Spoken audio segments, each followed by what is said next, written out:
俺の娘の臓器を使ってくれ。夫がいきなり妹の美里に言う。そんな夫に対し、娘の臓器を使うなんてどうかしてるわ。最悪亡くなるかもしれないのよ。と私は反抗したが、反抗した私を見て、夫はきっと私のことを睨んだのだ。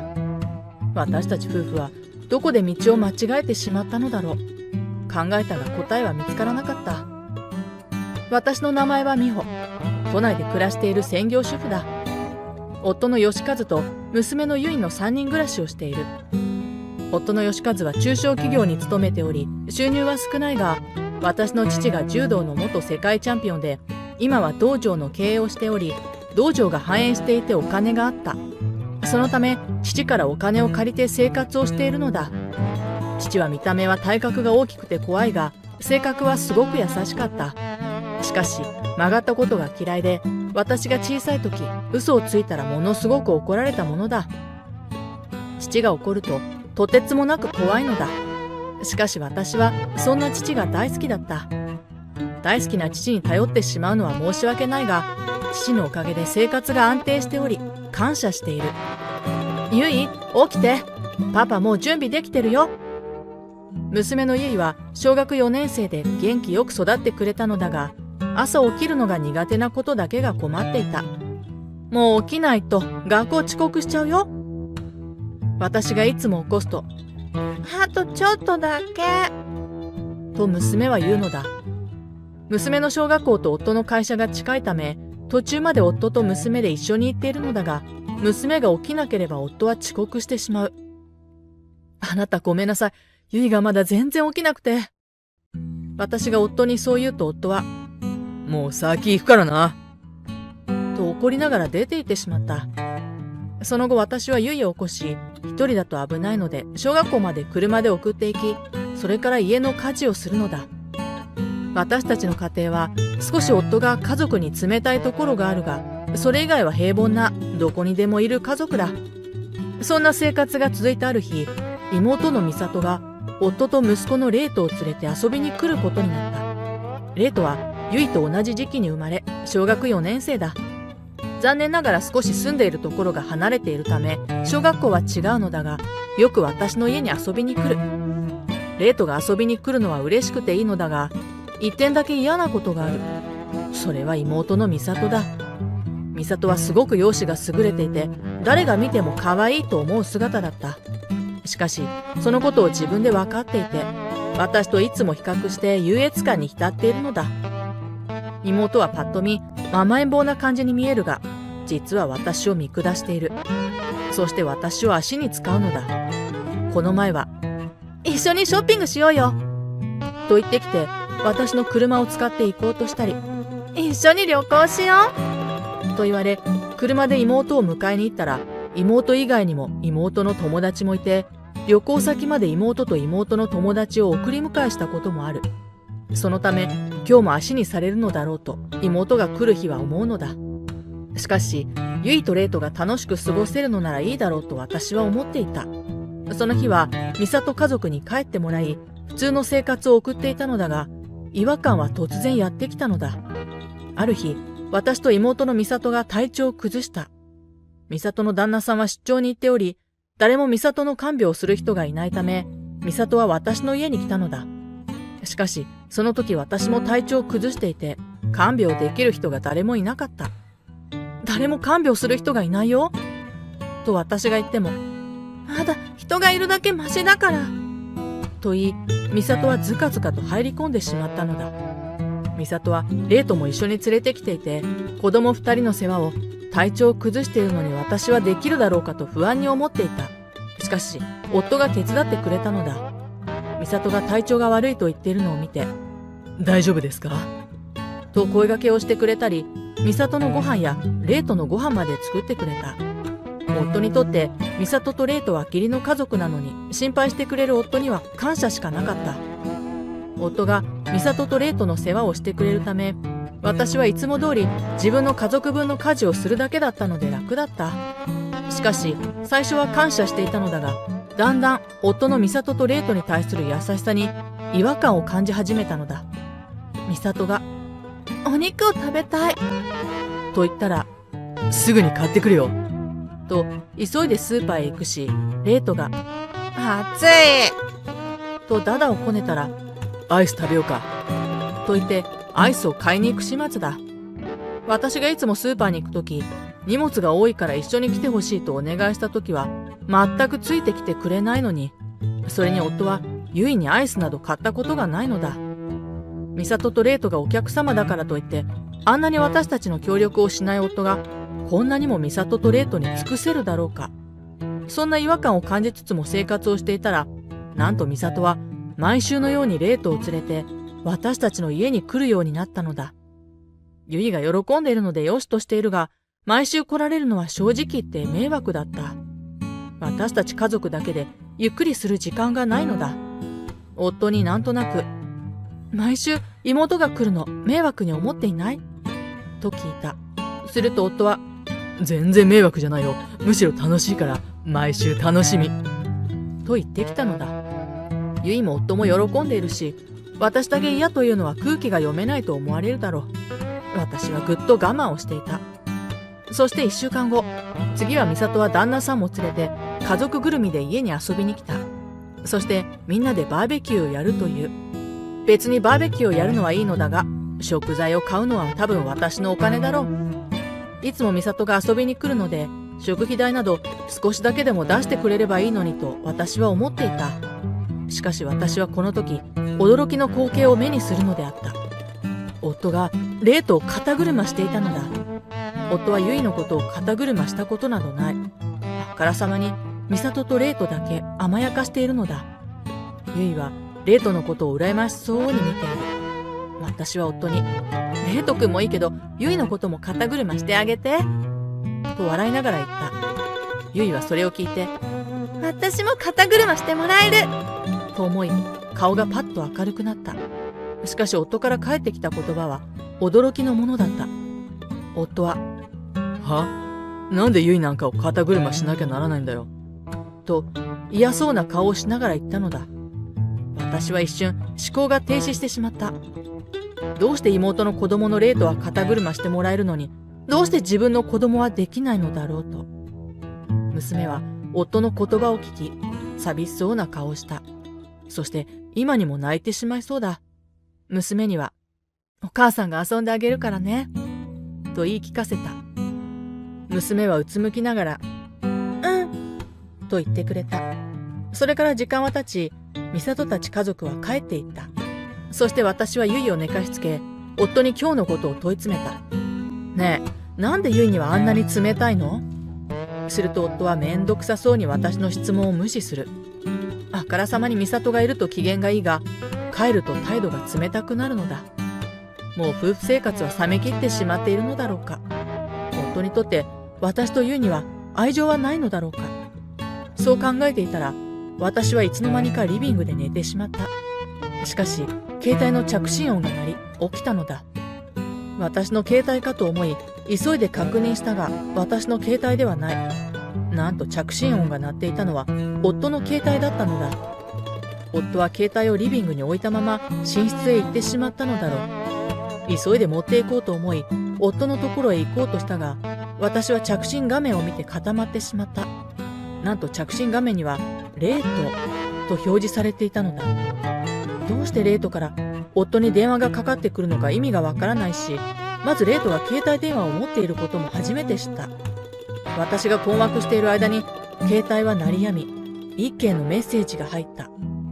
メッセージには、電話出てよ、お話ししようと書かれていた。そのメッセージを見て、多分レイトからのメッセージではないだろうとすぐに分かった。私は嫌な不信感を覚えたが、何も夫に追求せずにその日は眠りについたのである。そして普通の生活を送ろうと思っていたのだが、ある日のこと、妹から突然電話が来た。妹はすごく泣いていて、なんて言ってるのか理解ができない。私は妹に、美里、落ち着いて、どうしたの？と言うと、美里はゆっくりと話し始めた。美里の話によると、レイトが難病にかかったらしい。ドナーが必要で腎臓をもらいたいのだとか。しかしそのドナーがいなく困り果てており、私に相談の電話をしたのだ。とりあえず今、レイトは入院をしているということで、私たち家族はレイトの病院へ行った。夫は、めんどくさい。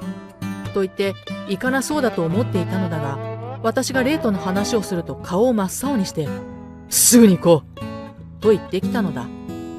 夫の言葉に驚きを隠せなかったが、すぐにレイトの病院へ行くことができるのでありがたかった。そしてレイトの病室へ行くと、美里と美里の旦那さんがいた。二人はレイトが難病と知り、すごく泣いたのだろう。顔がげっそりとしてしまっている。美里は私たちの顔を見て泣きついてきた。どうしよう。このままじゃ、レイト死んじゃうよ。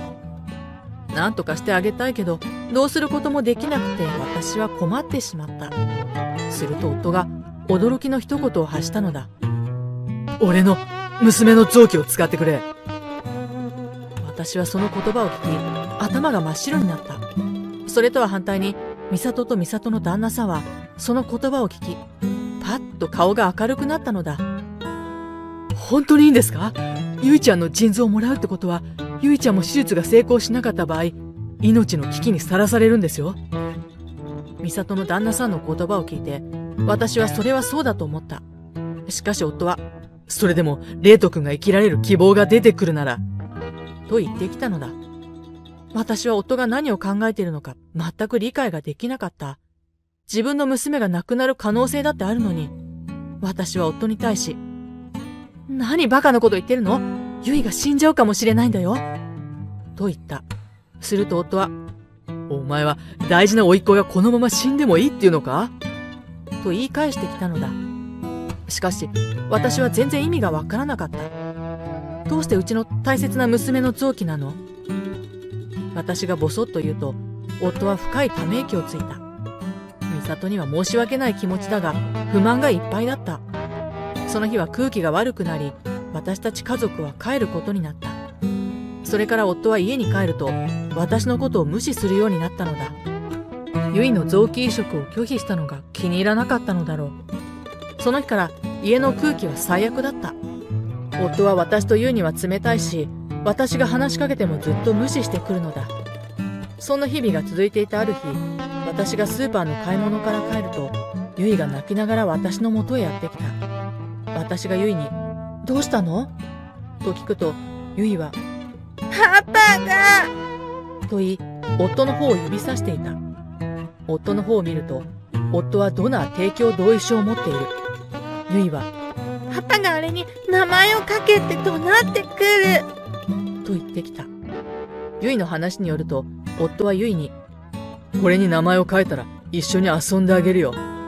と言い、ドナー提供同意書を差し出したらしい。ゆいは夫に優しくされたのが嬉しくて名前を書こうとしたが、難しい漢字がたくさん書かれていて、それが気になり頑張って読もうとした。すると夫はゆいが書くのを渋っていると勘違いし、早く書けよと怒鳴ってきたという。ゆいはそれでびっくりして泣き、ちょうど私が帰ってきたので私に助けを求めてきたのだ。夫は私に言ってもダメだと思い、娘を騙してドナー提供同意書を書かせようとしていたのだろう。私は夫のやり方に腹が立った。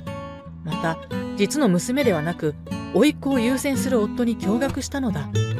私は今まで我慢してきたが、ついに堪忍袋の緒が切れてしまった。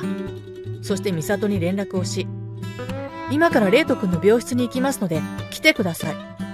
と言い、夫にも、今からレイト君の病院に行くから準備して。というのだった。そして私はある人に電話をかけた。レイトの病室に行くと、私たち家族と美里夫婦、そしてもう一人男性がいた。その人は実は探偵だ。どうして知らない人がいるのだろうと、私以外の人はコトンとした表情をしていた。実は夫の携帯にレイトからの着信があった時に怪しいと思い、私は探偵を雇っていたのだ。そして夫と美里の行動をつけてもらっていたのである。浮気調査というやつだ。そして探偵はここで浮気の証拠を出してきた。夫と美里が一緒に密会している時の写真が何枚もその場に出てきたのだ。二人でいろんなところに遊びに行っている写真が何枚もあり、私は覚悟はしていたものの顔をしかめてしまった。探偵から出された写真を見て、夫と美里は最初こそは、浮気なんてしてない。と否定していたが、次々と証拠が出てくるたびに、もういいと思ったのだろう。美里が自白し始めたのだ。美里が自白し始めると、夫は美里を止めようとした。しかし、美里の勢いは止まらず、すべてを言った。美里の話によると、実は美里と夫は11年前から不倫関係にあり、レイとも夫と美里の子だという。毎週のように私の家に遊びに来ていたのは、夫が美里と会いたかったからであり、美里が夫に連絡をしたいときは、バレないようにレイとの携帯から夫に電話をかけていたらしい。美里は、そんなん気づかない方がバカなんだよ。と言い、夫は美里が自白したのを機に開き直り、騙される方が悪いんだ。と言ってきた。本当に二人は何を言っているんだか。美里の旦那さんは話を聞いて、顔を真っ青にしている。そして、本当なのか、美里？と美里に聞き、真実を受け入れられないようだ。夫はそんな美里の旦那の顔を見て笑い、あんたがレイトのことを自分の息子って思ってるのがおかしくて、いつも笑うのをこらえてたよ。と馬鹿にし、その後私に、ゆいは本当にブサイクだよな。もう少し可愛かったら好きになれたし、優しくできたかもしれないのにな。と言ってきた。夫はゆいが可愛くないという理由だけでゆいに冷たく接していたのだ。私はそんなことを言う夫に腹が立ったが、頑張って怒るのをこらえ、離婚届を夫に突きつけた。そして夫に、離婚させていただきます。と言ったのだ。夫は離婚できるのが嬉しいと言わんばかりに、すぐに離婚届を受け取り、じゃあこれ書くから。と言い、すぐに離婚届を書いたのだ。美里と夫はニヤニヤしている。私はそんな二人に対し、それじゃ離婚ということでよろしくお願いします。あとこの会話、父に聞かせているので、と言った。その言葉を聞いた瞬間に、夫と美里は顔が真っ青になった。実は私は家を出る前、探偵と父に電話をしたのだ。父に夫と美里が浮気しているかもしれないと話すと、それは許さんと言い、俺も一緒に病室へ行くと言ってきたのだ。しかし、父が入ってきたら、夫も美里も本当のことを白状しないと思ったので、父には夫と美里家族が病室へ入るまで隠れてもらい、浮気の話をしている間も、扉の外で待ってもらっていたのだ。そして父は、扉の外から話を聞いていたのである。私が、お父さん、入ってきて。と言うと、お父さんは顔を真っ赤にして入ってきた。その姿を見て、夫と美里は今までよりもっと顔が真っ青になった。美里は怒られると思っており、夫に関しては大事な娘を傷つけて義父に手を出されないか心配なのであろう。柔道の元世界チャンピオンの父に手を出されたらひとたまりもない。ごめんなさい。許してください。父が現れた瞬間、美里は突然私に謝り出した。父が私の味方をしているので、なんとか私に許してもらわないと思っているのだろう。美里に続いて夫が、本当にごめんなさい。反省しているので手だけは出さないでください。何でもしますから。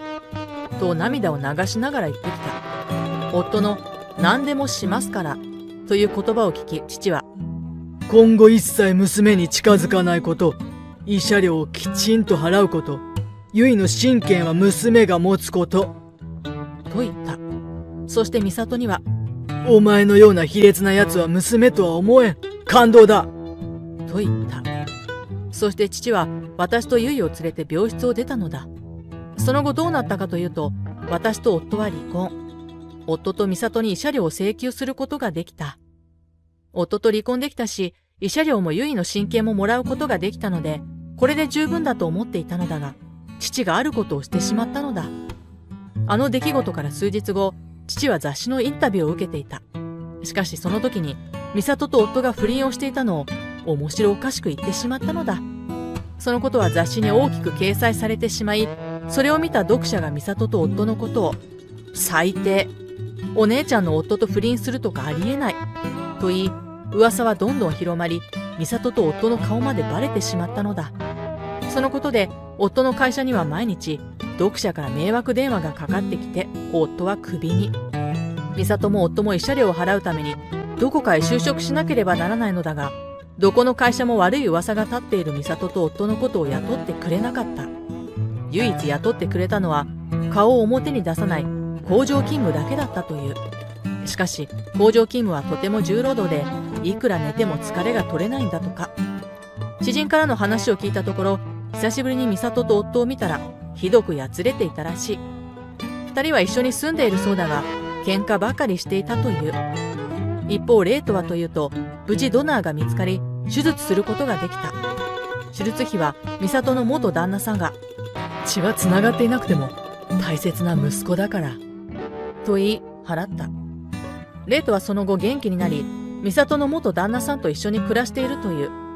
美里がレイトの親権が欲しいと言ってきたそうだが、美里は収入が全然ないため、美里の元旦那さんが親権を持つことができた。私はその後どうなったかというと、美里の元旦那さんと意気投合。一緒に戦った戦友として話すようになった。ユイとレイトが仲がいいため、よく子供二人を一緒に遊びに行かせていた。ユイとレイトが遊んでいるところを一緒に見て、いろんなことがあったけど、子供が元気になってよかった。と、微笑ましく見ているのだ。